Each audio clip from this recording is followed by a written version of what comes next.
doing my A-levels, I wrote a poem for a friend in my class. Really? I wrote a poem for him to seduce a girl. But he got the girl and I wrote the poem. Oh my God, do you remember some of the I can't process? remember any of it, Yeah. but it was good enough for his purposes. Have you seen Toronto I'm the Birds sure. Rat? It was a bit like that. Yeah. Where he's at the bottom there, telling the story and the guys that get... Anyway, that worked for him. That was many years ago. But poetry, English poetry is phenomenal, yeah. Going for my question was like dealing with the heritage and kind of traditional form of culture that make us less futuristic. Yes, yeah. If it's make us less futuristic, why you're doing this? So you're not guiding us to the future. We're taking you back to the past. Yeah, because you said yes. Yes, well, because I suppose the music we play, we use tunes that are from the past, but we create a sound that's modern and a sound that, I mean, all music is in the present anyway. I mean, we're here in the moment. The music is I tend to think of music as being performance, and the present, it's neither future or past. It's how you play it and it's immediate.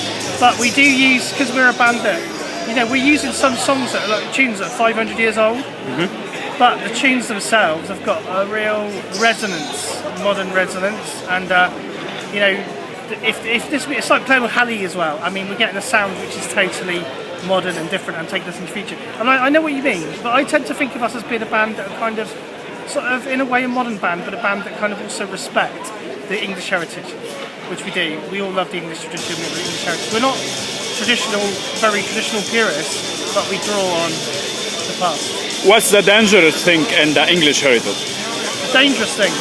I think the dangerous thing is for people to treat it as a sacred, sacrosanct museum piece, rather than something that should grow and evolve.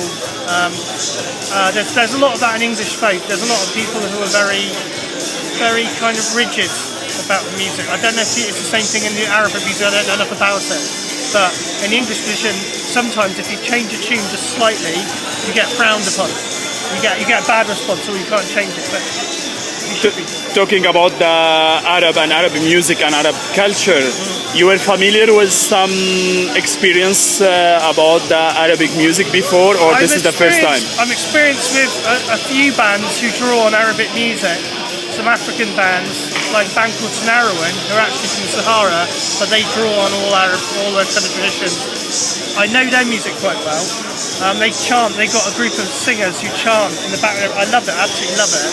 But I need to learn more, which is why coming over here has been like a bit of a sampler.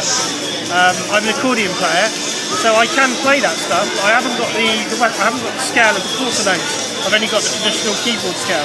But I know I could learn it, and I do like it. Because of a lot of Orientalism studies and influences, there is a huge misunderstanding and confusion between the Turkish rhythm and the Arabic rhythm.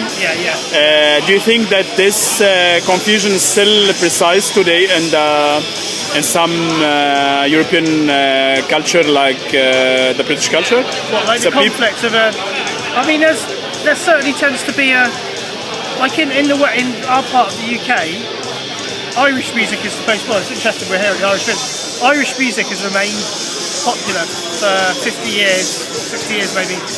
And there's this thing where you get people in England playing Irish music, not their own music. And one of the things we're pleased about as a band is that we play English music. Not that we have played Irish music. We started off playing Celtic music, but there were too many people from England who were playing the Irish music and not playing their own.